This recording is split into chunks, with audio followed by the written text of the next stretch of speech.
quería también, pues, abrir el análisis desde tu perspectiva. Sé que desde el viernes has estado muy al pendiente, muy ocupado, atendiendo pues se convirtió en escandalazo, sí podemos decirlo. Vaya escándalo con el regreso de Rocha Moya y el retiro de Rocha Moya.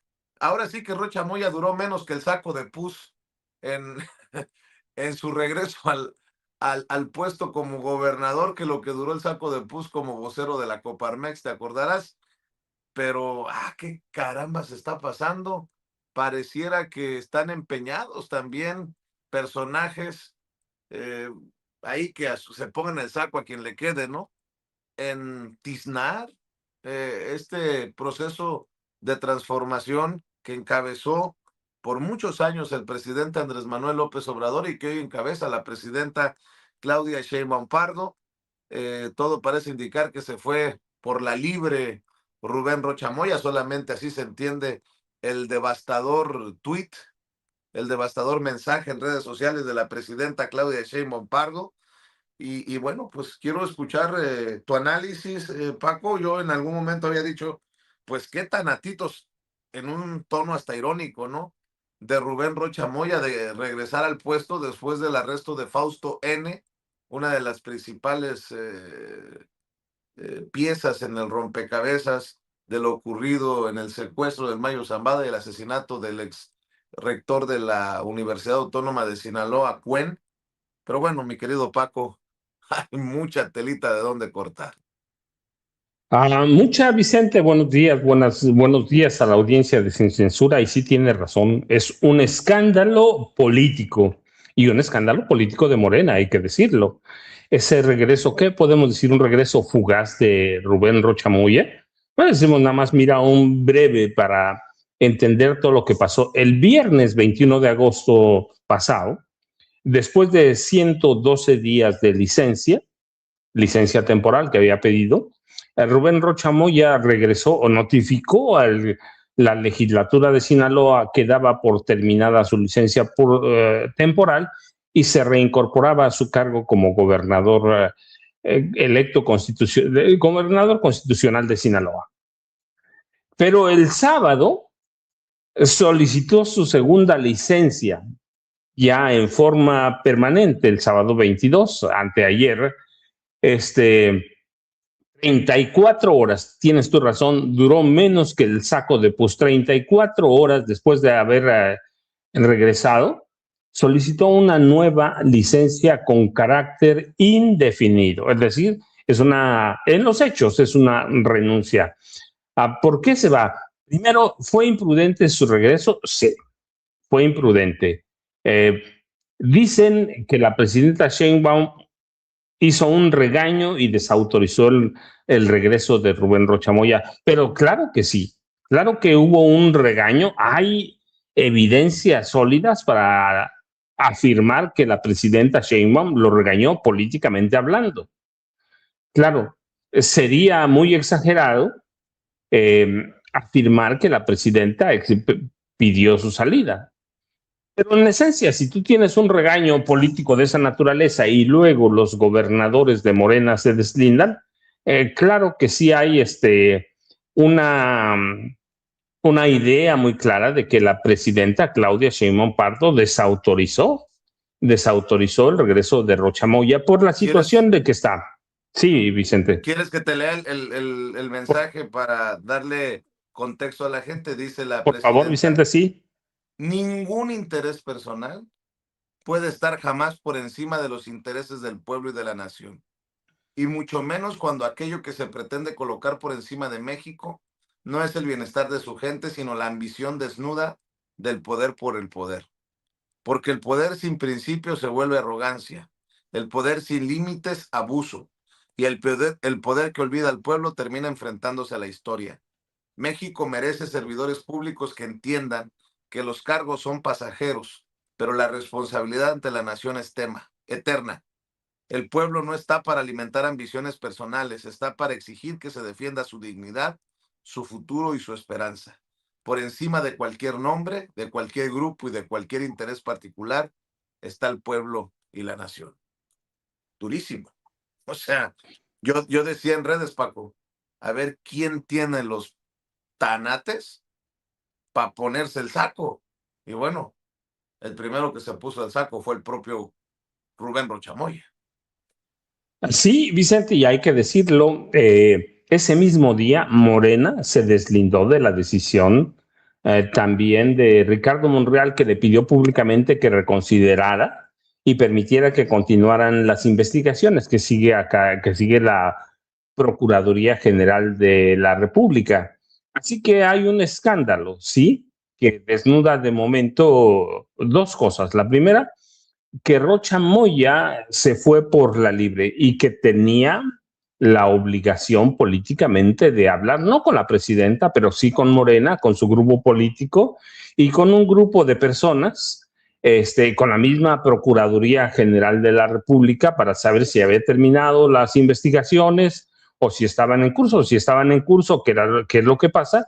Bueno, pues ya se queda tranquilo, pero algo le ganó a Rubén Rocha Moya. No pensó que sería tan contundente la respuesta de la presidenta Claudia Sheinbaum Pardo, dices tú, fue un regaño, pero absolutamente. Tampoco pensó que sería contundente que las gobernadoras y gobernadores y los legisladores y legisladoras de Morena cerraran filas con la presidenta, ¿sí? Y se pronunciaran contra el regreso de Rocha Moya. Así que eso lo obliga a replantear y 36 horas después a pedir una nueva licencia, pero ya por tiempo indefinido, es decir, por más de 30 días. Pero también hay otras cosas externas, Vicente. Tú recuerdas el exdirector de la DEA, Derek Maltz, que también exigió públicamente que Rocha Moya fuera detenido y entregado a Estados Unidos para enfrentar a la justicia de ese país. El mensaje de Maltz fue publicado el 22 de agosto, después de que Rocha Moya anunció su regreso. Así que no solo es un escándalo local, le pegó a donde debe, en la DEA, en la DEA. Así que hay un escándalo del que Rocha Moya directamente es en mucho responsable. No podemos decir que la presidenta lo obligó a irse. Es una parte muy importante, pero también demuestra que de pronto el poder te gana, ¿no? Que te desautorice la presidenta, eso ya es algo gravísimo, Vicente. Y que tú te tomes por la libre cuando no consultas a la Fiscalía General de la República, está todavía más grave. Así que tienen que hacer un análisis para mí, todos, Vicente, incluido Morena, incluido Morena, porque de pronto da la impresión de que, por ejemplo, con la desautorización de los gobernadores y la misma presidenta, están validando lo que hace Estados Unidos. O sea, da una mala impresión, tiene que haber una limpieza política sobre este caso, porque lo que se ha peleado, por ejemplo, nosotros hemos dicho, tiene que prevalecer el sistema judicial mexicano sobre el gringo, pero eso tiene que ser sobre bases sólidas, limpias, transparentes. No puede un gobernador, en este caso que es investigado por la Fiscalía General de la República, tomar una decisión e irse por la libre. Claro, él es gobernador y es independiente, es autónomo, pero si hay un problema político, se tiene que consultar por lo menos. Ahora, Morena también tiene que analizar lo que está pasando, Vicente, porque a mí me deja la impresión de que entonces a qué sistema judicial vamos a atender. Y está mucho cayendo en atender las indicaciones de Estados Unidos. Fue muy sucio el regreso, Vicente, y es muy sucio para mí el comunicado de Morena, porque no es clarísimo.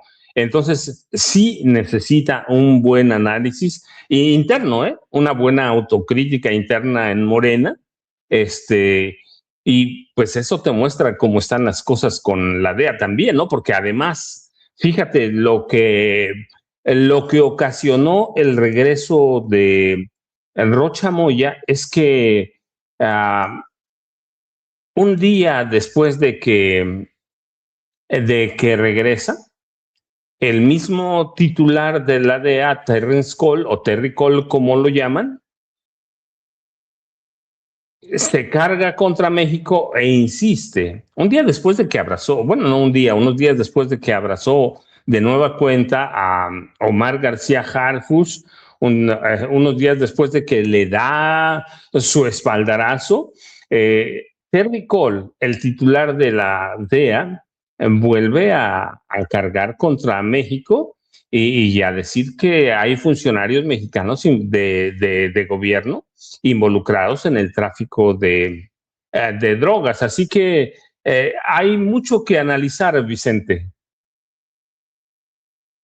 Sí, y Paco, a ver si nos ponen el mensaje que había mandado Rocha Moya, primero Marvel, Ceci en la producción general, porque se darán cuenta, entenderán de la magnitud de este escandalazo. A ver, ¿cuál fue el discurso el mensaje de Rocha Moya, Marvel?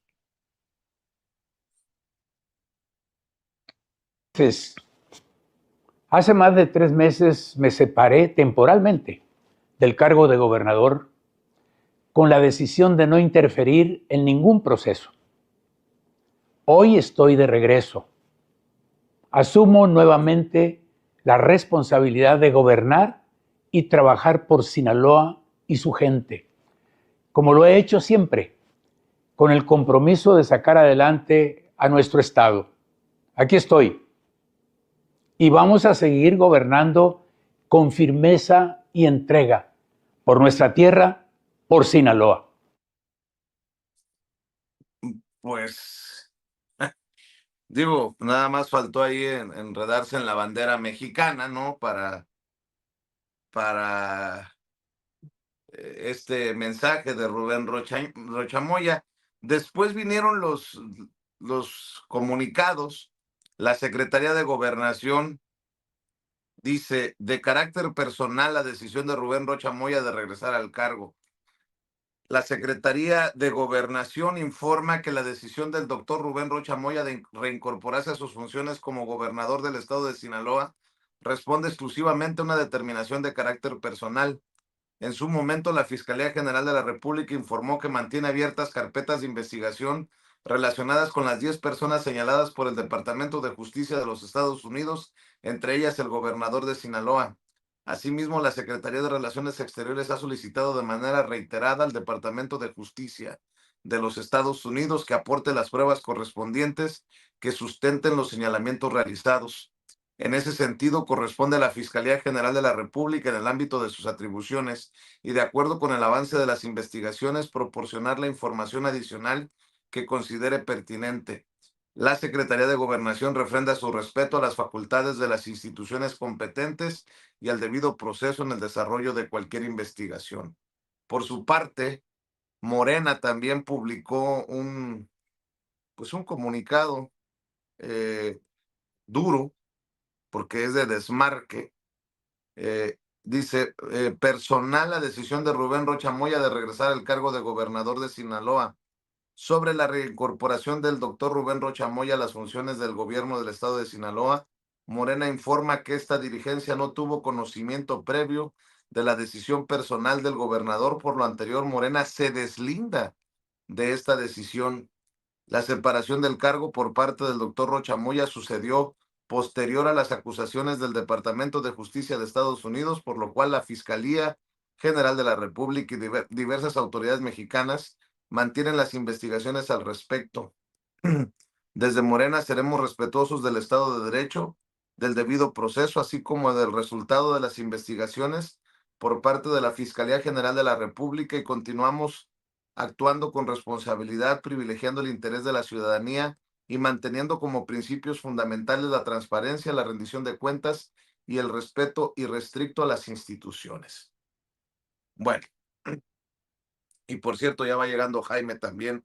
Qué bueno que se suma, porque mucho tendrá que opinar acerca de esta situación. Yo en lo particular creo que todo estuvo mal. Todo estuvo mal el viernes y el sábado, las horas posteriores al anuncio de Rubén Rocha Moya, porque también el desmarque, el mensaje durísimo de la presidenta, pues abre la pauta para decir, bueno, y si hay otra investigación, otro señalamiento sin pruebas, no estoy defendiendo a Rubén Rocha Moya, porque creo que fue una irresponsabilidad soltarse así por la libre, esa es mi opinión. Pero entonces, cuando hay alguna investigación en Estados Unidos sin que se aporten pruebas, vamos a tener que ir la ruta Rocha Moya. Por eso preguntó en el título de la transmisión, Paco, el caso Rubén Rocha Moya, ¿mancha o tizna? Y es ahora sí que méritos propios y con pifias propias de Morena. O sea, aquí no hay ni siquiera que voltear hacia la oposición. En la oposición nada más están cachando los elevaditos, decía mi papá, que en paz descanse. Se están poniendo de pechito. ¿O tú cómo la ves, mi querido Jaime? Buenos días. Con el chisguete de voz que me queda y medio deshidratado por la soleadota que nos metimos ayer en el evento acá en Mexicali. Te saludo con mucho gusto y con mucho respeto. ¿Cómo estás, Jaimito? ¿Cómo están, queridos amigos? Maestro Paco Cruz, hijo, pues creo que fíjense que si se dan cuenta, por lo dicho el maestro Paco Cruz y lo dicho por el propio Vicente Cruz, el nivel de desconcierto es mayúsculo, porque Vicente Serrano, si no te va a reclamar, Jaime, Vicente Cruz o Vicente Serrano, Ay, o perdón, Paco perdón. Serrano. Mira, Jaime Rivapalacio, pórtate bien porque Perdón, voy a tomar mis cafecito. No, pero se dan cuenta qué honor, Vicente Cruz, imagínate.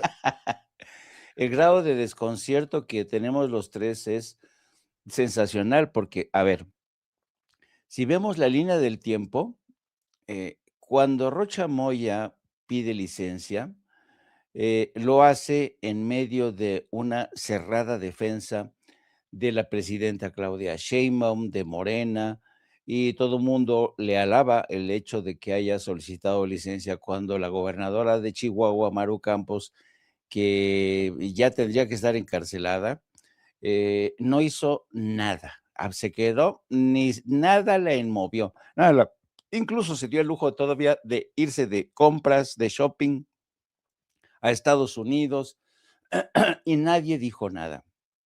Bueno, el caso es que todo el mundo decía, no, pues, Rocha Moya, qué bueno que solicitó licencia, es bueno que no se convierte en un obstáculo ni en una distracción para Morena ni la presidenta, que bien, todo el mundo le aplaude. Pero en las sucesivas conferencias mañaneras, si uno las revisa, por lo menos hay 2 ocasiones en las que le preguntan a la presidenta si acaso ella cree que, que Rocha Moya está implicado. Ella dice que no mete la mano al fuego por nadie, que la decisión de Rocha Moya de solicitar licencia fue personal. Y en 2 ocasiones dice, y no descartamos que regrese al cargo, porque no se habían encontrado pruebas y Estados Unidos no había mandado pruebas. Ahí nos habíamos quedado todos, ¿no? Cuando el viernes regresa Rocha Moya, yo me acuerdo que en el programa dijimos, no me puedo creer que Rocha Moya haya regresado sin consultar ni a la fiscal, ni a la secretaria de Gobernación, ni a la presidenta. Pues hizo eso y regresó sin consultar a nadie. Pero lo alentó aquellas veces, aquellas participaciones de la presidenta en las que decía que todavía no había ninguna prueba, el hecho de que Maru Campos no hubiera solicitado licencia y el gobierno había cerrado filas todavía con él.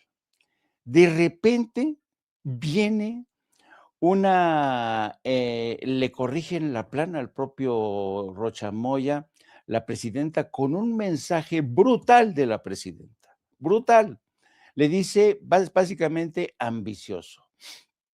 23 gobernadores de Morena cierran filas y le dicen, bueno, literalmente, no dicen de lo que se va a morir, pero como si lo hubieran dicho de que se va a morir. Es como si lo hubieran sometido entre todos a un juicio sumarísimo y de antemano lo hubieran declarado culpable. Con lo cual Rocha Moya dice, ay, en la torre, creo que me equivoqué, me adelanté, voy a solicitar de nueva cuenta licencia. Entonces, su retorno no duró pues, ni 2 días. Entonces, y yo lo que creo aquí, a todos efectos, 36 horas, Jaime. 36 horas, fíjate. A todos efectos, yo creo que Rocha Moya ya está muerto políticamente. Está muerto. 2, han tendido un velo tupido de sospechas en torno a Rocha Moya, porque esta reacción de la presidenta y el cierre de filas de Morena es como si le dijeran, no te hagas pendejo, tenemos pruebas, ya nos llegaron las pruebas de Estados Unidos, las investigaciones que llegamos en México, ya estás muerto, ¿no? Y uno dice, ¿qué rollo? Sale Gerardo Fernández Noroña, le atiza a Ricardo Monreal, porque Ricardo Monreal también cuestiona la decisión de Rocha Moya y Gerardo Fernández Noroña le dice, a ver, tú no dijiste ni mu con el tema de Alito Moreno ni con el de Maru Campos, no te pronunciaste. Ah, pero tratándose de Rocha Moya te le vas a la yugular, ¿no? Y entonces dice aquí, uno dice, a ver, una de dos, o ya llegaron las pruebas, o la investigación de México ya tiene elementos, o todo ha sido un fiasco en materia de comunicación por parte de la presidenta, por parte de Morena y por parte del propio Rocha Moya, que se fue por la libre. Entonces, yo creo que este ha sido un terrible error, porque además, fíjense nada más cómo ha sido salpimentado todo lo que ha pasado. El día que se va Rocha Moya y las presiones comienzan a arreciar, sobre todo desde redes sociales. Como dice el maestro Paco Cruz, es increíble que un exdirector de la DEA le diga que hay que detener a Rocha Moya, ¿no? Entonces, sale el pronunciamiento de este exdirector de la DEA, Derek Maltz, dice que pide una operación de alto nivel para arrestar y enviar a Estados Unidos a Rocha Moya. Y en las redes sociales se comienzan a multiplicar esta petición del director de la DEA y la suman a la petición, y aquí pongo comillas, fíjense bien lo que dicen, del fiscal de los Estados Unidos para el Distrito Sur de Nueva York, Jay Clayton. Empiezan a surgir así varios tweets en los que dicen, el fiscal de los Estados Unidos para el Distrito Sur de Nueva York, Jay Clayton, y el administrador Terrence Cole, y el otro, el exdirector de la DEA, Derek Maltz, piden que se detenga a Rocha Moya y se entregue a Estados Unidos. Nada más que aquí hay una desinformación absoluta. Primero, Jay Clayton, el que citan como fiscal del Distrito Sur de Nueva York, ya no es fiscal del Distrito Sur de Nueva York, es el nuevo jefe de la Agencia Nacional de las Agencias Nacionales de Inteligencia, Jay Clayton. ¿Se acuerdan la audiencia en el Senado de Jay Clayton? Cuando le echaron en cara que él había contribuido con Donald Trump para indultar a Juan Orlando Hernández, expresidente de Honduras, por el tráfico de más de 400 toneladas de cocaína. Jay Clayton jugó un papel clave en el indulto de Juan Orlando Hernández.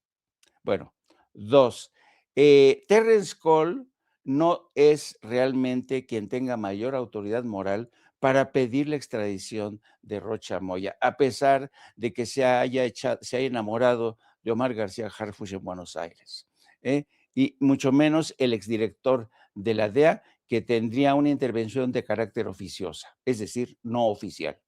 Entonces, aquí hay algo raro. Hay una campaña que maneja de desinformación que incluye a Jay Clayton, el hombre que ayudó a indultar a Orlando Hernández, meten al exdirector de la DEA, meten a Terrence Cole en esta campaña, sale el comunicado de la presidenta, sale el cierre de fila de Morenas y uno dice, pero qué pendejada, Dios mío, ya han quemado en leña verde a Rocha Moya. Rocha Moya, aunque regrese al poder, aunque regrese a la gubernatura de Sinaloa, ya está marcado, Ya no está puede, marcado. ya no Ahora, puede. aquí la única posibilidad de redención de Rocha Moya, pero espérenme, me falta un elemento adicional.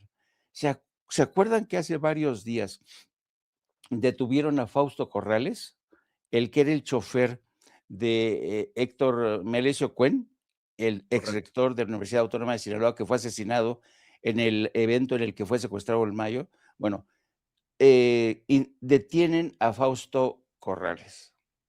Yo el sábado tuve una conversación con otro de los choferes que forman parte de este grupo de choferes que dan servicio a todos. Y le pregunté, oye, ¿qué sabes tú de Fausto Corrales? Dice, Fausto Corrales no tenía orden de detención, uno. Dos, Fausto Corrales ha formado parte de este grupo de hijos de rectores. El papá de Fausto Corrales era ex rector de la universidad, como lo han sido todos. Lo fue Rochamoya, lo fue el papá de Fausto Corrales, y este chofer, no voy a dar el nombre, dice, este tipo pues lo llevó ahí, da su testimonio, pero no sabía nada. Era un chofer. Y entonces, claro, tras la detención del chofer de Fausto Corrales, tras todo esto, empiezan a surgir nuevas versiones de que Fausto Corrales habría dicho que efectivamente al llegar encuentran a este grupo de gentes que no reconoce él, pero nada más, asesinan todo a su patrón, él se va, no tiene nada que ver, y él se va, no dictan orden de detención, pero en este proceso de reinvestigación de todo lo ocurrido, lo consideran un cabo suelto.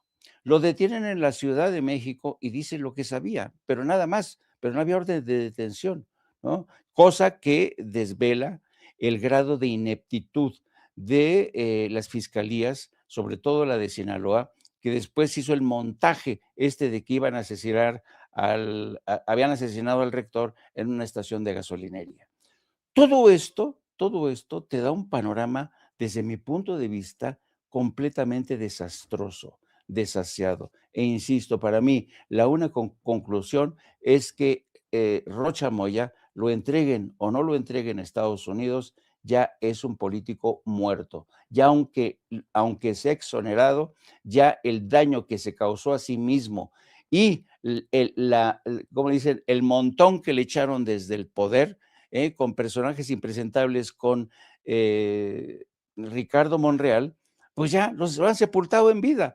Entonces, de verdad, esta ha sido una operación, desde mi punto de vista, desastrosa. Yo creo que a la presidenta le bajaron las defensas con esta gripe que le dio, o no nos ha dicho todo lo que sabe. Ojalá que esta mañana la presidenta esclarezca lo que ha ocurrido, porque todo, si nos atenemos solamente a las apariencias, es como si a Rocha Moya le hubieran descubierto algo.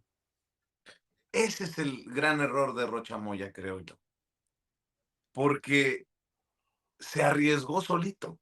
O sea, si no avisó y se fue por la libre, te pones de pechito, pa. Rocha Moya, a pesar de todo, tú estabas bien, escondido, guardado en tu casa. ¿Qué necesidad? Y luego, por eso decía yo, ¿qué tan antes? Porque hace este movimiento a horas de que hayan arrestado a Fausto Corrales. Si Fausto Corrales dice algo medianamente dañino para la imagen, pues no es lo mismo de un gobernador con licencia que un gobernador en funciones, estarán de acuerdo. O sea, lastima la institución lo que vaya a declarar Corrales, a menos que Rochamoya haya actuado por el ego y haya dicho, a ver, no hay pruebas de Estados Unidos. Aquí sigo y Corrales no tiene nada contra mí. Pues ya chingué. Es que uno no, solamente puede pensar qué fue lo que ocurrió porque no hay claridad. Y solamente habrá claridad hasta que nos lo digan los protagonistas. Ahora, se encendió la cosa y la presidenta con su mensaje fue el extinguidor para el incendio. Solamente así, con un zape de esa magnitud, se pudo calmar la situación, porque de otra manera se hubiera aferrado Rubén Rocha Moya. Déjenme revisar precisamente para ir con Paco las portadas de los principales diarios, las primeras planas de los periódicos de circulación nacional. Por ejemplo, en La Jornada, licencia de Rocha es lo mejor para Sinaloa. Esa declaración también de la presidenta es durísima, ¿no? Lo mejor para Sinaloa es la licencia de Rocha. La presidenta Claudia Sheinbaum reveló que no ha hablado con Rubén Rocha Moya, igual que tomó la decisión personal de regresar, también fue una decisión personal retirarse. Así lo dijo la presidenta en las inmediaciones de la ciudad universitaria, donde supervisó las obras de la línea 4 del cablebús junto con la jefa de gobierno de la Ciudad de México, Clara Brugada. También en la portada de La Jornada, intervención transnacional con plataforma en Estados Unidos. Estados Unidos, la base de Cerimedo para expandir la ultraderecha en América Latina. En Milenio, avalan en 13 minutos salida de Rocha, fue lo mejor, dice la presidenta. No hubo llamada al gobernador con licencia para que desistiera, fue una decisión personal. El Congreso elige hoy, el Congreso de Sinaloa elige hoy a quién se quedará a cargo. En el Universal, es lo mejor para Sinaloa, dice la presidenta Claudia Sheinbaum Pardo sobre nueva licencia de Rocha Moya. Terence Cole, trabajan con cárteles funcionarios de México. Harfush con Estados Unidos, el límite de cooperación es la soberanía. En Excelsior, aval del Congreso por unanimidad, licencia de Rocha Moya, lo mejor para Sinaloa. La decisión de separarse de la gubernatura fue personal, afirma la presidenta Claudia Sheinbaum Pardo. Hoy se define quién se queda en el cargo. En el periódico Reforma, exige oposición en Sinaloa sustituto ajeno a Rocha. Y es que, pues, es parte de esto del tizna o mancha, ¿no? Pues le dan, creo yo, la mano como jugando cartas, ¿no? A la oposición con este escandalazo. Nueva licencia de Rocha, lo mejor para Sinaloa, dice Claudia Sheinbaum Pardo en La Crónica. La presidenta señaló que no se ha comunicado con el morenista desde que se le dio la primera licencia. En el Heraldo también retoman esta declaración de la presidenta. La nueva licencia de Rocha, lo mejor para Sinaloa. La mandataria dijo que otra vez fue una decisión personal del gobernador. El Congreso local aprobó la licencia indefinida y hoy nombran a reemplazo. El PAN exige juicio político. La Razón de México, también retomando lo que dice la presidenta de que fue lo mejor para Sinaloa la licencia de Rubén Rocha Moya. En el diario Contrarréplica, Sheinbaum apaga crisis reavivada por Rocha Moya. El poder no debe ser patrimonio personal, dice también la jefa de gobierno Clara Brugada. Insiste el PAN en juicio político contra Rubén Rocha Moya. Alito pide detener al exgobernador y enviarlo a Estados Unidos. Perdón que me gane la risa, pero pues Alito, ¿con qué autoridad moral? Bueno, de las portadas que estamos revisando, Paco, y seguimos desmenuzando el tema. Vicente, Jaime, a ver, déjenme yo ser un poquito de abogado del diablo. Después de todo este desastre, porque es un desastre, es clarísimo, una especie de crisis o escándalo al mismo tiempo política de Morena. Con su comunicado, los 23 gobernadores de Morena prácticamente están avalando el injerencismo e intervencionismo de Estados Unidos, porque entonces yo me pregunto a dónde queda la presunción de inocencia. Y eso nos lleva a un tema político. Pues es un tema político. Pues sí, pero por el momento, que le echan montón, por las declaraciones de de todos, de Ricardo Monreal Ávila, incluso que ha perdonado, lo hemos dicho aquí con claridad, ha perdonado primero a la gobernadora de Chihuahua, la ha exonerado prácticamente él, ha exonerado a Cuauhtémoc Blanco Bravo con su silencio. Todo el mundo dice que Eric Flores era el hombre que movía la comisión de instrucción de la Cámara de Diputados, aquella que se encarga de los desafueros, o sí, de los procesos de que lleguen al Pleno. Pero la verdad es que el que manda en esa bancada es el Ricardo Monreal Ávila.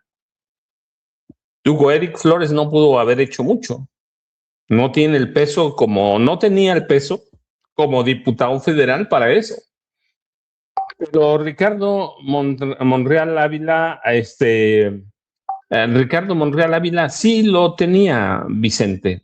Entonces, con todo esto, de pronto da la impresión de que hay un desastre en Morena, que no lo hay. Por eso tuvo que salir de nueva cuenta a la presidenta Claudia Sheinbaum Pardo.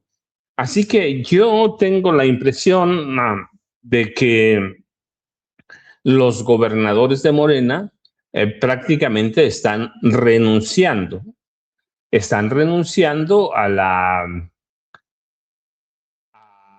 presunción de inocencia, porque ¿qué va a pasar ahora cuando Estados Unidos solicite sin ninguna prueba, como en este caso de Rocha Moya, que no ha presentado ninguna prueba, solicite que un funcionario mexicano, pues puede ser gobernador o puede ser la fiscal general o puede ser cualquiera, un comandante, quien sea, solicite la extradición?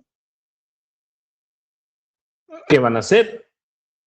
¿Van a pedir ellos en montón la renuncia de alguien más? Yo tengo la impresión de que con todo lo que hemos dicho, todo lo que ha pasado desde el viernes, la misma intervención del director de la DEA, Terry Cole, ha puesto otra vez en entredicho a Morena. ¿Sí? ¿Cuándo fue? El 18 de agosto, hace una semana, hoy estamos a como a 24, el 18, Omar García Harfuch participó en una cumbre de la DEA en Buenos Aires, una cumbre que se llama Conferencia Internacional para el Control de Drogas. Sí, la IDEC, así le llaman, IDEC 2026, es la 40ª o la número 40. Y ahí se presentó Omar García Harfuch como una estrella, avalado por Terry Cole de la DEA, avalado por él, prácticamente lo elogió, lo subió hasta mero arriba. Y Terry Cole dijo que el intercambio de inteligencia, que todo entre México era maravilloso. Jaime tiene una palabra buena, dice, Terry Cole se enamoró prácticamente de Omar García Harfuch. Sí, pero la realidad es que ayer, sí, domingo 23 de agosto, con todo eso, Terry Cole volvió a apuñalar a Omar García Harfuch en una entrevista con Univisión. Terry Cole confirmó que Estados Unidos ha identificado a funcionarios mexicanos de alto nivel que estarían, así dijo, trabajando directamente con los cárteles, y señaló específicamente a dos, al de Sinaloa y al Jalisco Nueva Generación.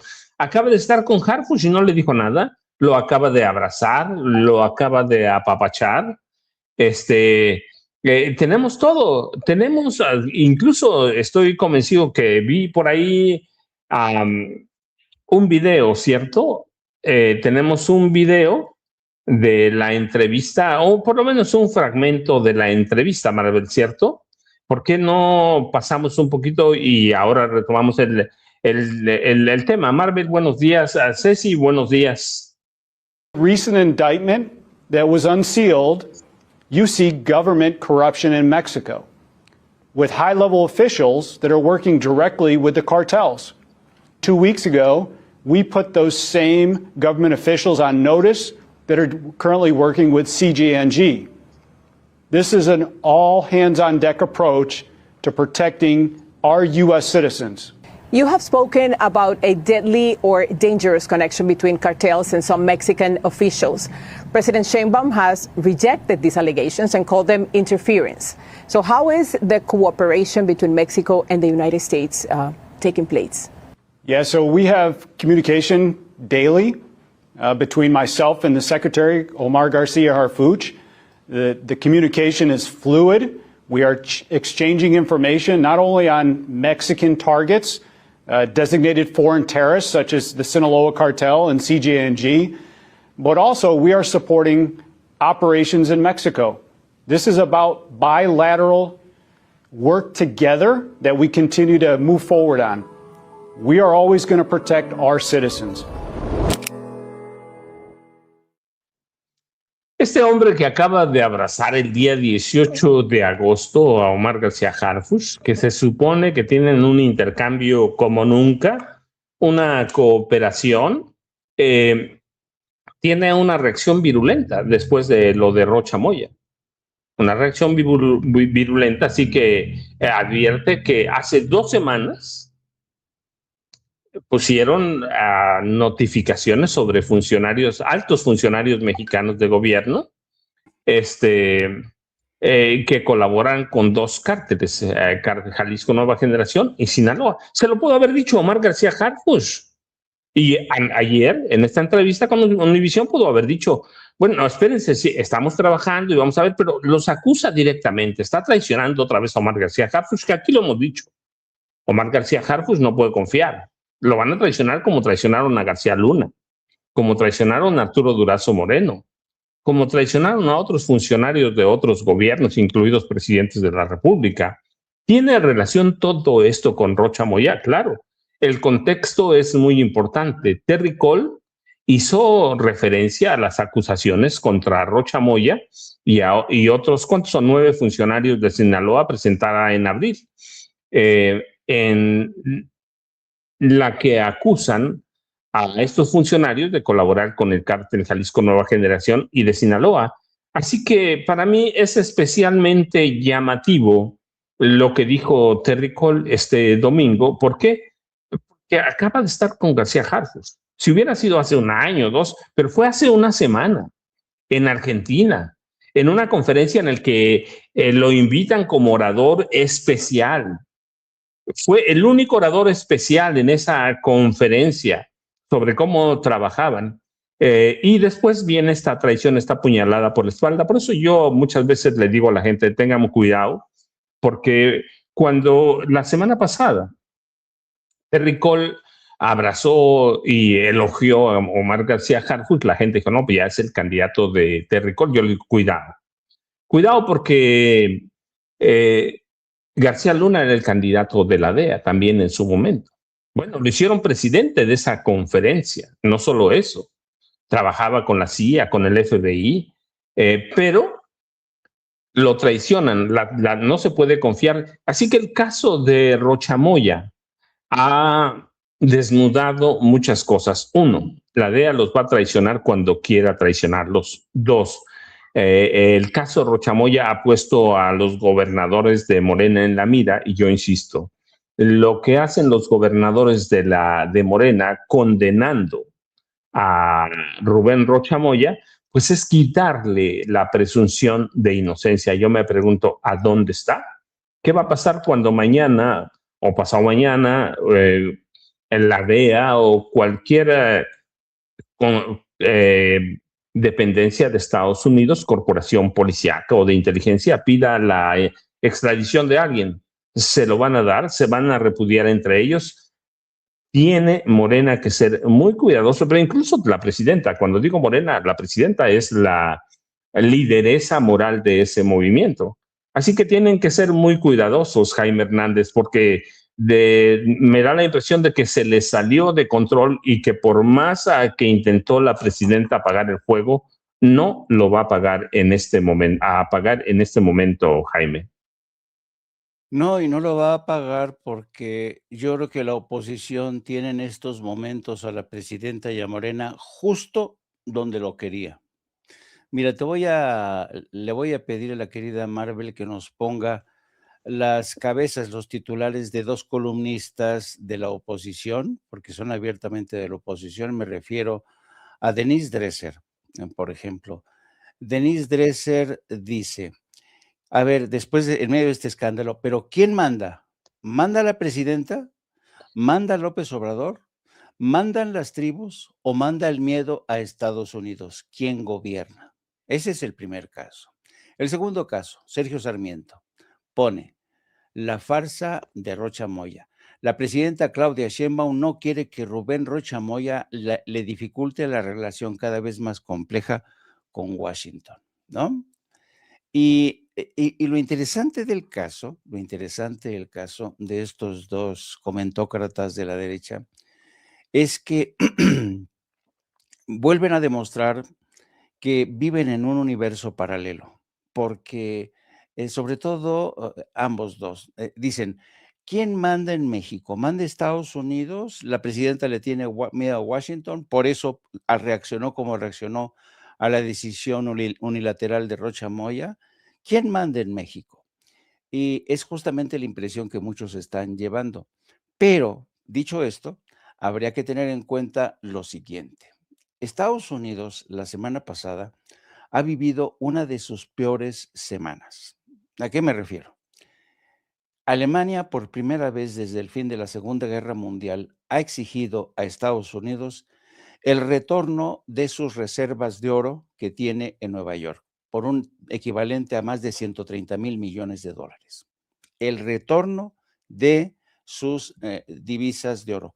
La razón, consideran que Estados Unidos ya no es un activo, ya no es una nación solvente, porque está demasiado endeudada y cree que el dólar se va a descalabrar, porque la deuda externa de Estados Unidos ha sobrepasado los 40 billones de dólares, algo sin precedentes.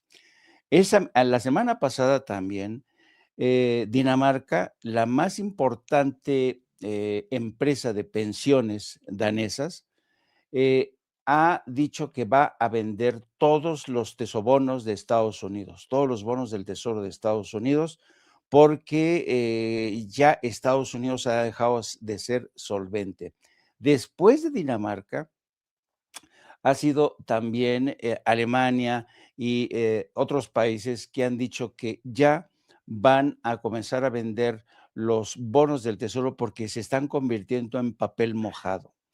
¿Qué quiere decir esto? Que todos ven venir una cataclismo financiero en Estados Unidos porque Estados Unidos ha mentido con la guerra en Irán, que ha sido un desastre, ha llegado a una deuda externa exorbitante. Los síntomas de una crisis política son sin precedentes. Apenas ayer nos enteramos que el presidente de China, Xi Jinping, quien va a viajar a Estados Unidos el próximo 23 de septiembre, ha informado que solamente va a estar unas horas en Washington, unas horas. Va a llegar, se reúne rápido y se larga. Ni siquiera va a acudir a la Asamblea General de la ONU en Nueva York. Llega el mismo día y se va el mismo día, a diferencia de otras ocasiones en que ha estado más de 4 días. Bueno, y el argumento que da China es que el caos que se respira en la Casa Blanca es sin precedentes, con escándalos que tienen que ver con una mujer que se ha convertido en una especie de amante, me refiero a Natalie Hart, que es, le dicen la mujer impresora. Hay escándalos con el secretario de guerra, Pete Hegseth. Los chinos dicen que hay rumores muy insistentes de que Pete Hegseth va a ser retirado del cargo después del fracaso en Irán. En fin, es un caos. Y el presidente chino dice, yo, ¿para qué voy? Si no tenemos nada en la agenda que discutir con Estados Unidos, ¿no? Entonces, fíjate bien, a una nación como Estados Unidos, que está al borde de la bancarrota, que están vendiendo los tesobonos, el señor Sergio Sarmiento y Denise Dresser dicen, a ese país le tiene mucho miedo Claudia Sheinbaum, ¿no? Porque no sé a qué.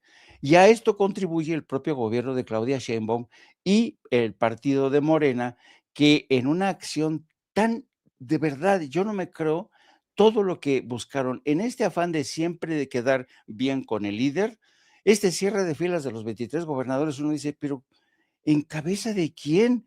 ¿Cómo es posible? Lo has dicho perfectamente, maestro Paco Cruz. Se acabó la presunción de inocencia. Ya que se vaya directo, que vaya preparando sus chivas el gobernador de Sinaloa, exgobernador de Sinaloa, porque seguramente va a terminar en Estados Unidos. Y en este contexto, y para más INRI, hoy el Universal publica en primera plana que el 64.4% de la opinión pública en México cree que Estados Unidos tiene pruebas contra Andrés Manuel López Beltrán y ven el retiro de la visa un tema político. No, pues ya, apaguen la luz. O sea, nos están ganando en el relato, en la narrativa de que todos los de Morena son delincuentes, todos son narcopolíticos. Así es que no, síganle los gobernadores de Morena, sigan cerrando filas para hacerle el caldo gordo a esta narrativa de que efectivamente hay gobernadores como Rocha Moya que sin haber presentado ninguna prueba ni desde México ni desde Estados Unidos ya lo enviaron al paredón.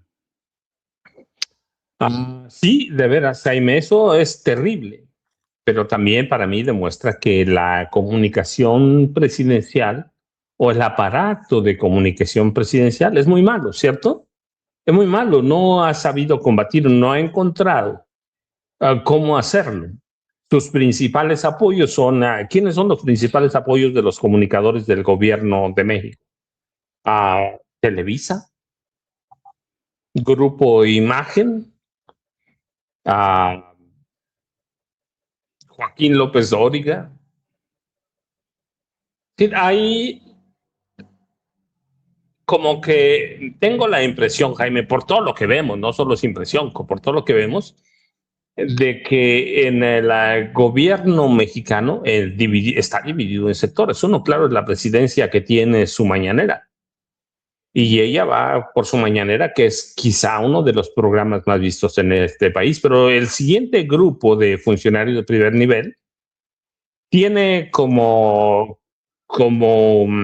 principales comunicadores a personajes como Joaquín López Dóriga, ¿no? Como Ciro Gómez Leiva, Carlos Loret de Mola. O sea, para mí no opera la comunicación presidencial, y cuando digo presidencial es todo ese grupo de primer nivel, todo el núcleo presidencial, que son los secretarios de Estado y que ven en esta prensa vendida como a su refugio, a su salvación. Tengo esa impresión, Jaime, pero fíjate, yo sé que podemos platicar de Rocha Moya un montonal, pero hay otras notas que nos van a impactar. Este fin de semana, Donald Trump declaró en los hechos una guerra comercial contra Canadá. Una guerra comercial en la que Donald Trump ordena aumentar drásticamente 50% los aranceles en aquel país. Pero además Donald Trump, seguramente tú lo sabes, Jaime, impuso condiciones culturales más que económicas. Y el primer ministro de Canadá, Mark Carney, respondió también que habrá represalias que se darán a conocer el 8 de septiembre próximo. Así que hay endurecimiento, hay una guerra comercial, hay endurecimiento de discursos de Donald Trump y Mark Carney, y hay una escalada que va a impactar directamente en Estados Unidos, pero la cuestión es que también nos afecta a nosotros, Jaime. México sería el principal afectado indirecto, porque este choque comercial se da entre los dos de los principales socios de comerciales de México, ¿no? ¿Qué podría afectar para bien o para mal, en México? El sector de automóviles y autopartes. Quizá lo más importante, las cadenas de producción de los tres países están profundamente integradas. Así que si en un país se encarecen, por ejemplo, solo por decir, las piezas de vehículos que cruzan la frontera canadiense-estadounidense, las empresas pueden cambiar a México y dices, eso está muy bien, ¿sí? Pero la verdad es que si hay una crisis, va a haber una crisis en los tres países. Jaime, va a afectar autopartes, como dije, acero y aluminio, maquinaria, equipo eléctrico, componentes electrónicos, alimentos, productos agropecuarios, madera, papel, muebles, son 3 economías de las mayores del mundo. Pero bueno, tenemos a la primera, que es Estados Unidos, y luego tenemos a Canadá y México, que entran entre las primeras economías desarrolladas del mundo. Así que México aparentemente podría ganar mercado en una disputa de Estados Unidos con Canadá, pero Trump está tan loco, tan demente, que es capaz al mismo tiempo de pelearse con Claudia Sheinbaum Pardo, Jaime. Así que esta guerra, digo, el tema de Rochamoya es muy importante porque es político interno, pero esta guerra que declaró, sin declarar la guerra, pero es una guerra comercial, Donald Trump contra Mark Carney, también nos va a impactar, Jaime. Sí, déjame, querido amigo, hacer un alto en el camino, breve, pero estoy viendo los comentarios que, por ejemplo, dice Gregorio Valles, estos están peor que los chayoteros.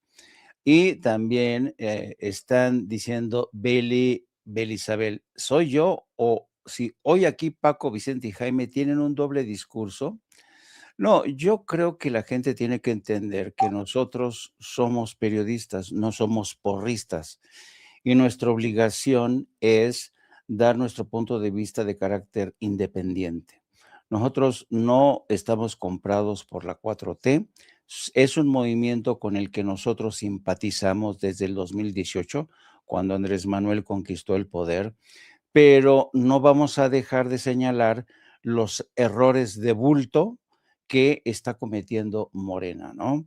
Y errores de bulto que le pueden costar y mucho en las elecciones del 2027 y el 2030. Uno tiene la obligación como periodista de señalar los problemas porque no somos precisamente como los chayoteros del viejo régimen, que todos los problemas los ocultaban a todo lo que decía López Obrador.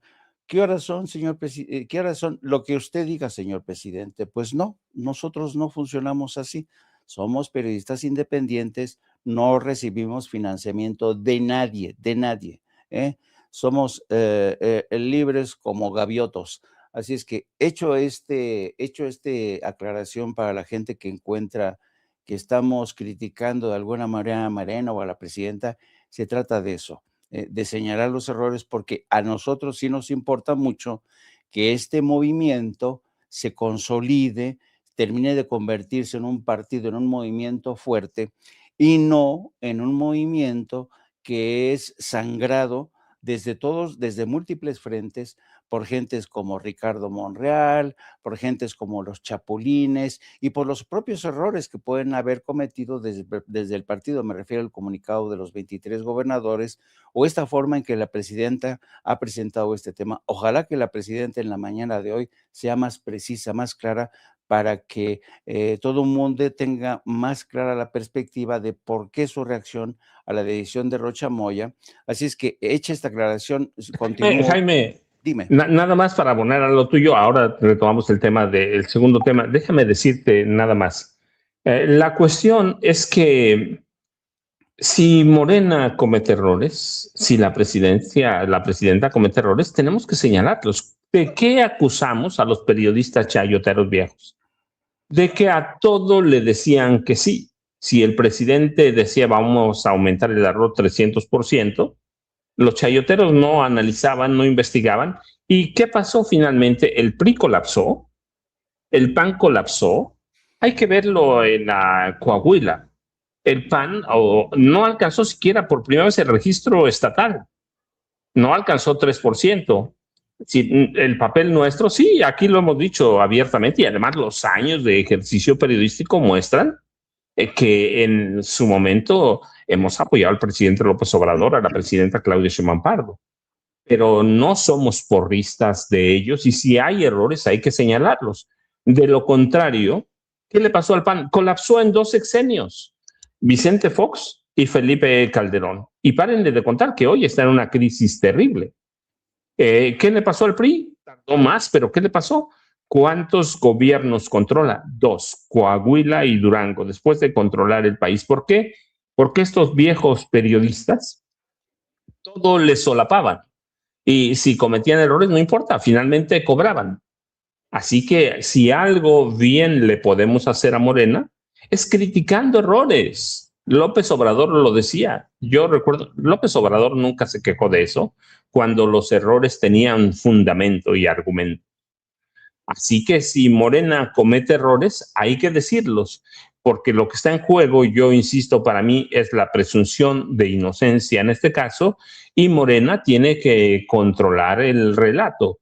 No, la mañanera no es suficiente para eso, y si los funcionarios de primer nivel acuden con la prensa chayotera, nosotros no estamos traicionando eso, son ellos. Son ellos. López Obrador decía, benditas redes sociales. Y hoy los funcionarios, por lo menos un grupo de primer nivel, desdeña las redes sociales y acuden con aquellos funcionarios, con aquellos periodistas viejos que llevaron al colapso al PRI, que llevaron al colapso al PAN y que traicionaron cuando se pudiera. Nosotros hacemos un llamado de atención porque además es trabajo del periodista. No vamos navegando con los ojos cerrados, pero Jaime, estamos con Estados Unidos y Canadá que nos va a afectar una guerra comercial para bien o para mal Estados Unidos-Canadá. Sí, y lo irónico de este asunto es que, como bien dices, el problema que tiene México, a diferencia de Canadá, México es el principal socio comercial de Estados Unidos. México y Estados Unidos tienen un intercambio comercial que supera los 900,000 millones de dólares al año. Una barbaridad. 900,000 millones de dólares. Yo he dicho que, en muchos sentidos, Estados Unidos y México se han convertido en dos hermanos siameses. Uno alto y güero que le gustan las hamburguesas y otro chaparrito y moreno que le gustan los frijoles. Y sin embargo, comparten el cerebro, comparten el pulmón, comparten el riñón, comparten muchos. ¿Por qué? Porque la economía, la seguridad está completamente integrada. ¿Cómo se llaman? Los circuitos de producción son como las venas que abastecen el sistema comercial de ambos países, ¿no? ¿Cuántos productos cruzan hasta 11, 12 veces la frontera entre México y Estados Unidos y Canadá? Y claro, al salirse Canadá, queda en el aire una variable más de ese tratado comercial que con sus luces y sus sombras ha conseguido consolidar la fortaleza de América del Norte. Pero yo decía que es irónico todo esto porque cuando arrancan las negociaciones para el Tratado de Libre Comercio en la década, ¿te acuerdas? La presidencia de Enrique Salinas de Gortari, Los, quien, quienes más nos veían con recelo eran los canadienses.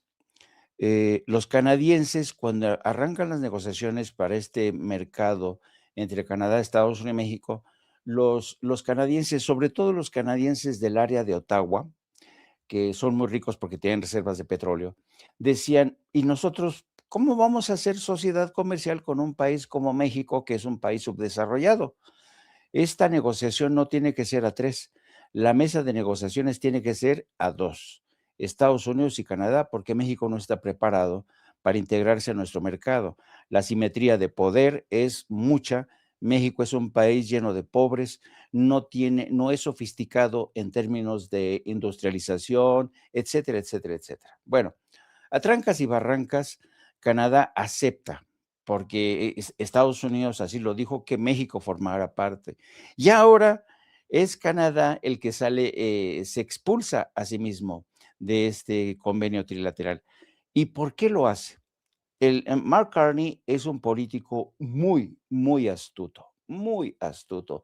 Supo en qué momento decirle a Donald Trump no. Hasta aquí llegamos. ¿Por qué? Porque ha agarrado, como decimos en México, ha agarrado a Donald Trump en su peor momento político. Le ha sabido decir no porque las exigencias de Estados Unidos de último minuto hicieron intolerable precisamente para Canadá, para Carney, que prosiguieran esas negociaciones.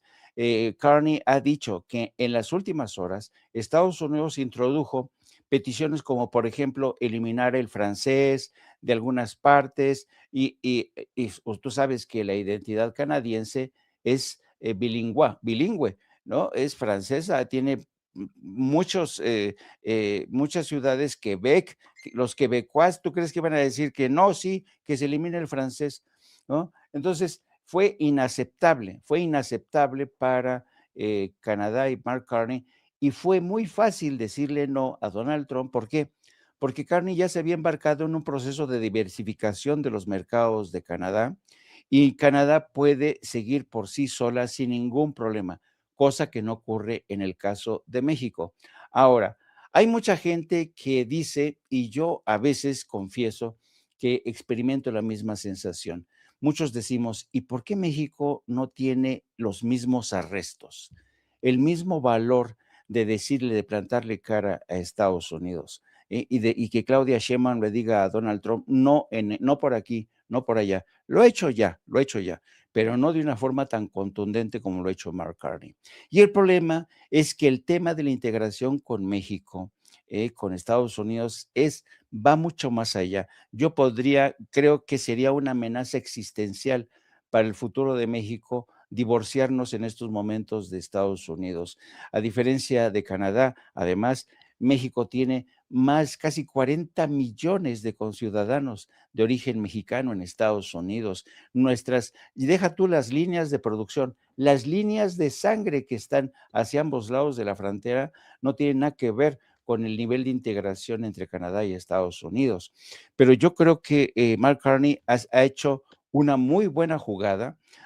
Estados Unidos, tratando de arrinconar a Mark Carney, ha conseguido que Mark Carney acorrale a Donald Trump en el peor momento, cuando países como Alemania, como Dinamarca y otros países de la Unión Europea ya tienen en claro que Estados Unidos no es un aliado en el que se pueda confiar. Estados Unidos, Donald Trump le ha dicho a los europeos una y otra vez que si no fuera por Estados Unidos, todos los europeos estarían hablando alemán, en alusión, ya sabes, a aquella guerra, Segunda Guerra Mundial, en la que Hitler quiso hacerse con el control de Europa. Lo que olvida Donald Trump es que quien realmente ganó la Segunda Guerra Mundial fue Rusia y no Estados Unidos. Lo que pasa que, como la historia se reescribe en Hollywood, muchos todavía creen que si no fuera por Estados Unidos, Europa no se habría salvado. Así es que yo creo que Mark Carney ha realmente escogido el mejor momento para darle un soplamocos a Donald Trump y decirle: por ahí no vamos a pasar y hazle como quieras, porque sabemos que estás en serios problemas, tus índices de aceptación están bajo el agua, menos del 30%, las elecciones están a la vuelta de la esquina, no has conseguido resolver el tema de la guerra en Irán, cada día te aparecen nuevos muertos por el frente, porque ha estado dosificando la cifra de muertos. Ahora se sabe que han sido ya casi 1,000 muertos los que cayeron en la guerra contra Irán, cosa que ha ocultado Estados Unidos lo más que ha podido. Ha perdido todas las bases militares. El desastre de los portaaviones Abraham Lincoln y George Washington, donde el Lincoln ya está regresando a Estados Unidos después de la denuncia de los padres de familia, de los padres de los militares que han estado más de 200, casi 270 días en misión, y ya no tienen ni alimento, se están cagando en cubetas, ya no, todos los baños están llenos de mierda, los soldados, los marinos están cagando sobre cubetas, mandan fotos del alimento que están recibiendo, una porquería, y todo esto porque el Lincoln y el Washington se abastecían en las bases militares que tenían en el Golfo Pérsico, en Bahrein, en Omán, y estas han sido destruidas por Irán, de tal suerte que la derrota de Estados Unidos comienza a asomar, las mentiras que se encargó de manufacturar Donald Trump y Pete Hegseth están asomando todos los días. Y si a esto se suma el escándalo que tiene con esta amante que está tarumba, que está obsesionada con Donald Trump, que no lo abandona, parece que está con él las 24 horas, es una de las predilectas, ha dado mucho que hablar con el escándalo que tiene con esta Natalie Harp, una chica de 35 años, que además no pasó los controles de seguridad que exige el servicio secreto. Entonces, es realmente en estos momentos Estados Unidos está en medio de una crisis para que Xi Jinping haya dicho: ¿a qué voy a Washington cuando todo es un caos en la Casa Blanca? Te das cuenta del momento elegido por Mark Carney para decir: si sabes contar con nosotros, no cuentes, porque nosotros no vamos a aceptar tus exigencias y sobre todo cuando atentan contra la identidad y la dignidad de un pueblo como el canadiense.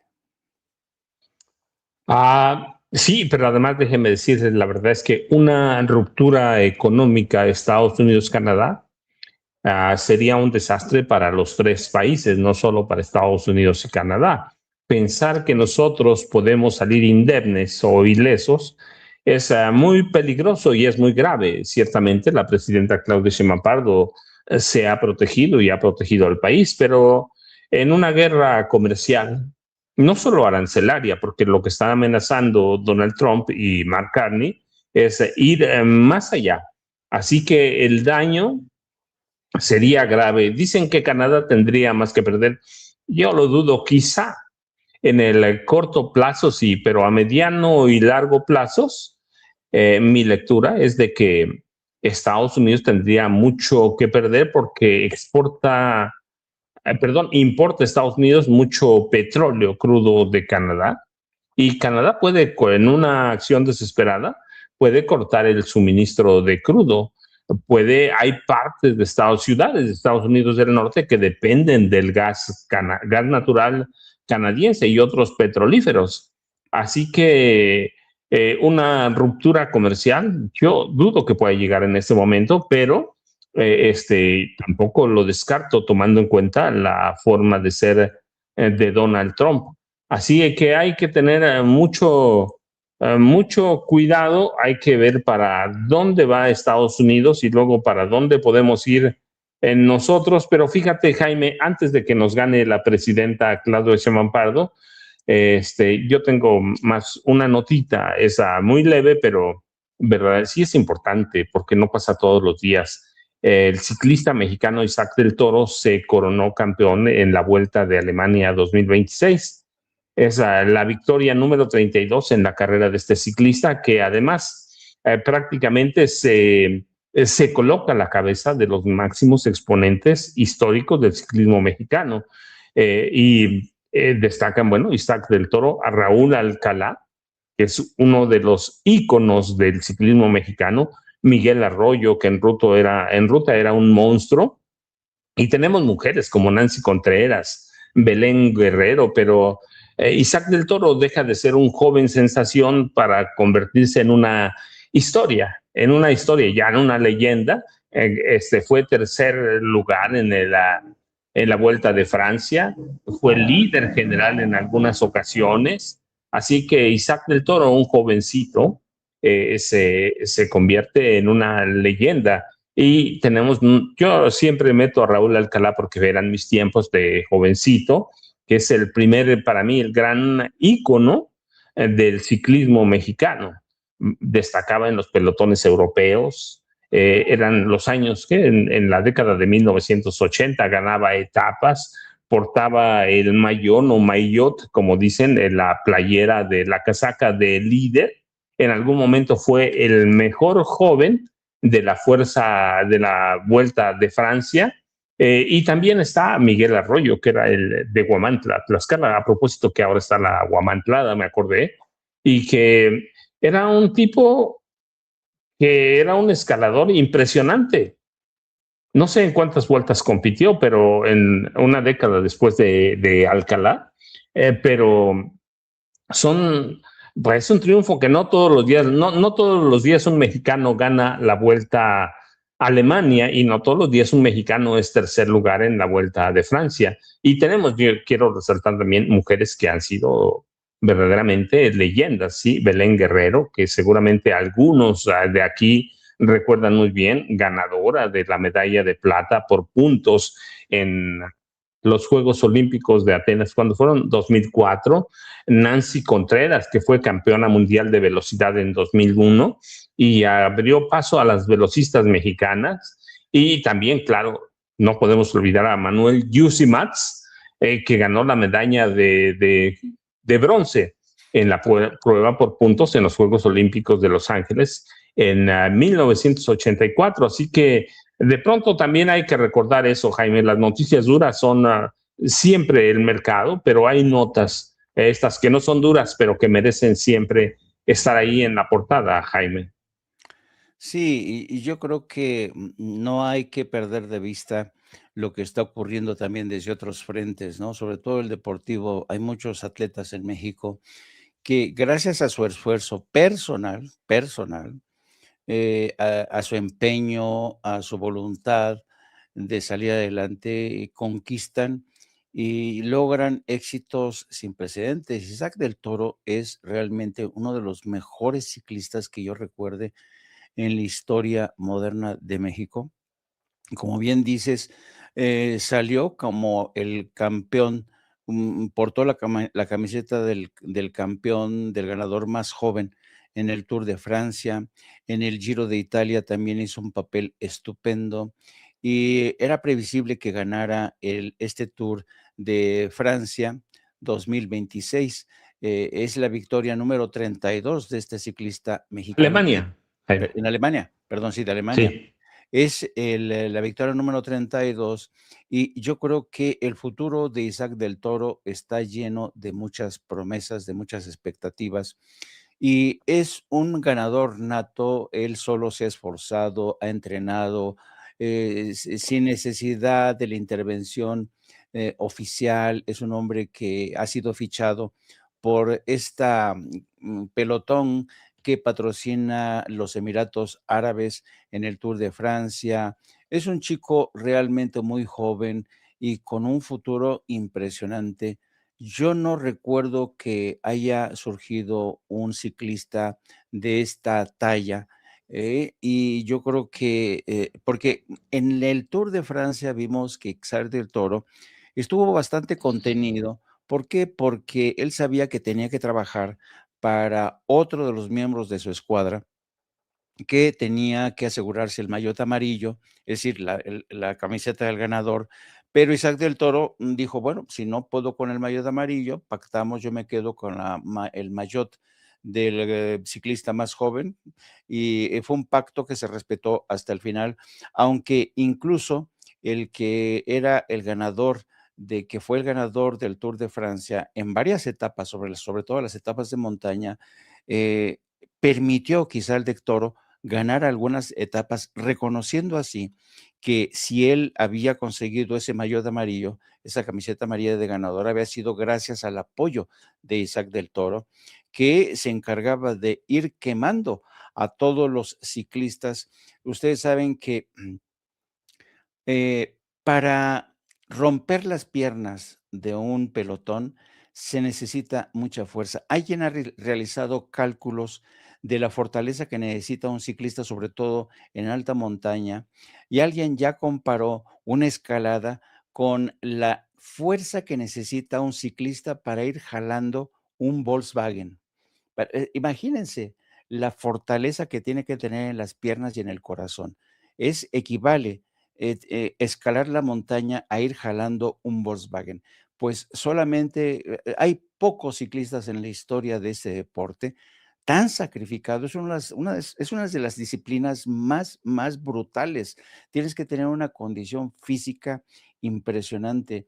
El único ciclista que tenía más o menos, se parece en el perfil, se llama Miguel Indurain, un vasco español que tenía de nacimiento unos pulmones grandes, muy grandes, y eso le permitía romper las piernas de todos sus competidores.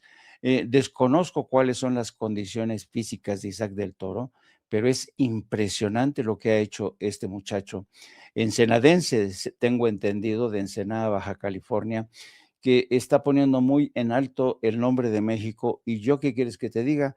Con este tipo de noticias, uno se olvida por un momento de los Monreal, de la oposición, de los López Dóriga. Por cierto, hay muchos rumores que están asomando en el curso de las últimas horas y que apuntan al cuñado de al yerno de López Dóriga, que estaba viendo con el chapucero, que ha huido del país porque está implicado en un escándalo de fraude que tiene que ver con los verificentros. No, y ahí también está metido el Partido Verde. No, un asco, pero cuando salen noticias como las de Isaac del Toro, dices, ay, no, qué bueno que tenemos algo bueno de lo que presumir. Así es un yerno de López Dóriga, debo decirles yerno. Están implicados en tranzas, en verificentros del Estado de México. Se supone que no lo encuentran, pero fíjate, ya nada más voy a hacer antes de que nos gane la presidencia, la presidenta, rapidísimo. El chayotero, la esposa extorsionadora, el yerno traficante de influencias. Qué bonita familia, digo yo, Jaime, pero recuerden, Jaime, de 1 a 3, ¿cierto? Sí, los espero de 1 a 3, donde vamos a hablar de la crisis que se está viviendo brutal en la Casa Blanca, del desaire de Xi Jinping, donde ahora sí que va a pasar deprisa y corriendo por Washington, a diferencia de otras ocasiones en las que Xi Jinping se ha quedado 4 días. Hoy es de pisa y corre. Vamos a hablar también a ver qué dice la presidenta, querido Paco, sobre este enredo político que realmente le está causando muchos problemas a Morena. Parece una ensalada de locos, una ensalada de locos lo que ha ocurrido con Rocha Moya. A ver si la presidenta es capaz de explicar qué pasa al interior. ¿Se han encontrado nuevas pruebas con Rocha Moya? ¿Fue un acto de indisciplina? Porque además aquí hay un elemento adicional que hay que revisar. ¿No se supone que los estados son soberanos? Me refiero, México es una república, y los estados se supone que son soberanos. Y entonces el nivel de injerencia de otros 23 gobernadores en Sinaloa dice mucho, ¿no? Dice, por fin, ¿en qué estamos? ¿Te acuerdas cuando viene la época de la transición con Vicente Fox que decía, no, ya no, el presidencialismo ha muerto ahora, y le dieron una libertad amplia a los gobernadores, que se convirtieron en virreyes, ¿no? Se administraban como les pegaba la gana. Tenemos el caso de Maru Campos, y entonces llega el caso de un gobernador de Morena y se inmiscuyen todos. Es como si tú tienes problemas en tu casa y todo el vecindario se mete. Pues, ¿qué pasó ahí? ¿No? Hay muchas cosas que analizar en este caso de Rocha Moya, que se ha convertido para mí en una carga muerta para Morena de cara a las elecciones del 27 y el 30.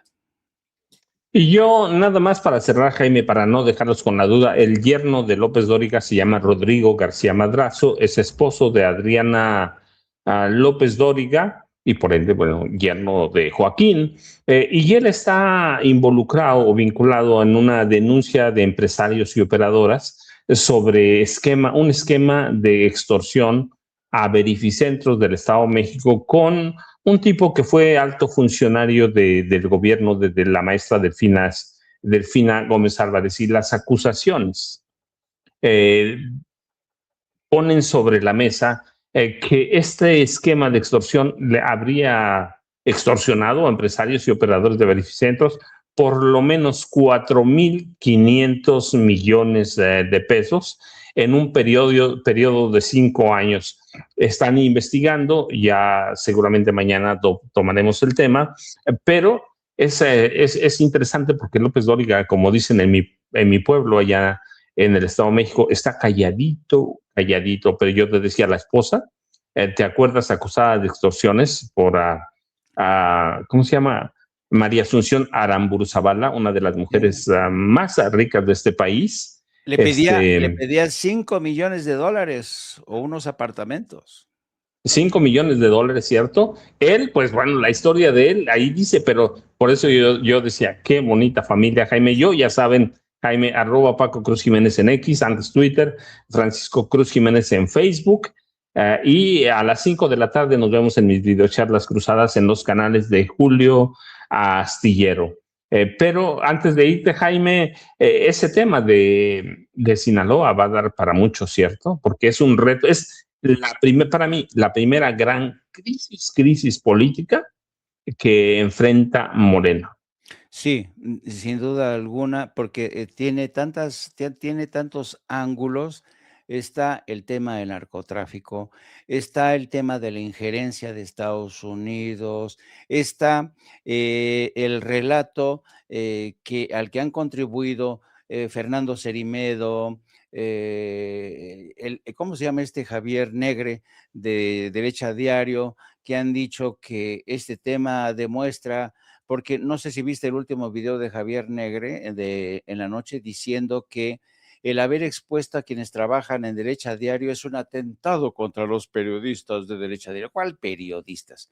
Son unos señores encargados son bots, son mercenarios al servicio, contratistas de la CIA, que intentan por todos los medios tratar de evitar que el gobierno de Claudia Sheinbaum siga con vida.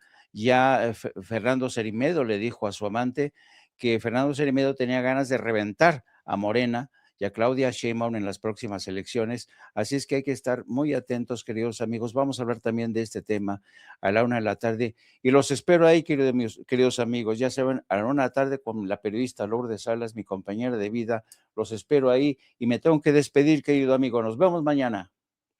Jaime, que te vaya muy bien. Nos vemos mañana. Se tiene que ir, Jaime. Yo los espero. Nos esperamos un rato a que llegue la presidenta. Recuerden, Vicente Serrano va a regresar después de la mañanera. Tuvo que ir a que le aplicaran una inyección, supongo que alguna especie de suero para después de lo que pasó ayer. Pero nada más déjenme decir otra nota, que de pronto parecen eventos que son de diversión, pero son terribles, ¿sí? Un joven de 28 años de edad murió este fin de semana en la Huamantlada 2026, ya lo saben. Cada año en esta época en Huamantla, Tlaxcala, se realiza la Huamantlada, que es liberan a un grupo de toros, y los jóvenes, la población que acude a este festejo, que es un festejo, que deriva de Pamplona, sale con el toro en carrera, ¿sí? Y lo torean, cualquier cosa que eso significa. Y esta edición número 72, discúlpeme, 72 años de la tradicional Huamantlada, pues dejó ya un saldo trágico, la muerte de un joven de 28 años, identificado como Juan Manuel Filomeno Herrera, que fue brutalmente embestido por un toro dentro del circuito. Déjenme decir, yo estuve viendo ayer en la noche y la realidad que se me hace algo brutal. Son toros de lidia, son toros salvajes, y primero es una crueldad para los toros. Y luego también es una salvajada para la población que disfruta y se divierte. Pero pasan cosas como Juan Manuel Filomeno Herrera, 28 años, originario de Huamantla. Estaba leyendo parte de su historia, decía que él soñaba con estar allí, soñaba, anhelaba. Y vean, una embestida lo dejó con traumatismo craneoencefálico severo, trauma de tórax y una lesión grave en el pulmón izquierdo, provocada pues claramente por una cornada de este toro. Pero el saldo general fue de 9 personas lesionadas, dos requirieron hospitalización de emergencia en estado grave, y las autoridades de salud de Tlaxcala informaron que este caso representa la primera muerte de un participante en este evento taurino, así lo llaman, evento taurino, en los últimos 8 años. Para mí sigue siendo la Huamantlada, lo digo con respeto porque Huamantla me encanta. Hay un par de hotelitos en el centro. Cuando quiero descansar e ir a leer, voy a Huamantla. voy a Huamantla, su parque central me encanta, pero esto para mí sigue siendo como las corridas de toros, ¿no? Es una salvajada, así que no es casi lo mismo, pero yo lo igualo con las corridas de toros tradicionales, que terminan con lesiones y muerte del animal. Así que en México, sé que en la Ciudad de México ya se prohibieron, ¿no? Se aprobó una reforma que prohíbe el uso de instrumentos punzantes. ¿Qué es lo que hacen? ¿Sí? Y la muerte brutal del toro. Así que, pero México es parte, en una parte de la población, ¿no? Vive de esta especie de culturas, de cultura, porque era una cultura que llega de España, brutal, pero era cultura. Mucha gente sigue acudiendo a las corridas de toros. La Plaza México ya anunció que hace tiempo que suspendía las corridas de toro, ¿no? Eh, y porque ven inviable las corridas. Pero bueno, finalmente, después de lo que vemos en Huamantla, yo digo, me hizo recordar esto, porque yo no lo puedo separar, no lo puedo separar, así que la Huamantlada ha dejado una persona muerta, 9 heridos, y yo puedo decir, bueno, pues la Huamantlada 2026 termina en tragedia con un muerto y 9 heridos, un joven de 28 años de edad que tenía la ilusión de estar ahí adentro en el corredor, ¿no? En el corredor, pero bueno, hay que tener cuidado cuando acudamos a este tipo. Bueno, no hay en todo el país, la Huamantlada es histórica, yo les decía, es histórica, 76 años, más de los que yo tengo, así que mucho cuidado, pero hay que esperar bien las explicaciones de las autoridades, pero bueno, ya les dieron buenos días y al rato nos vemos. Ya mejor. Casa llena. Bien, mejor. Me agarró una gripa de esas, que nos agarran a todos. Con fiebre y demás, pero ya mejor. Muchas gracias. Bueno, está con nosotros Iván Escalante. Siéntense, por favor. Es que estoy buscando aquí Iván, pero no me lo pusieron. Iván Escalante, procurador del consumidor. Siéntense, por favor.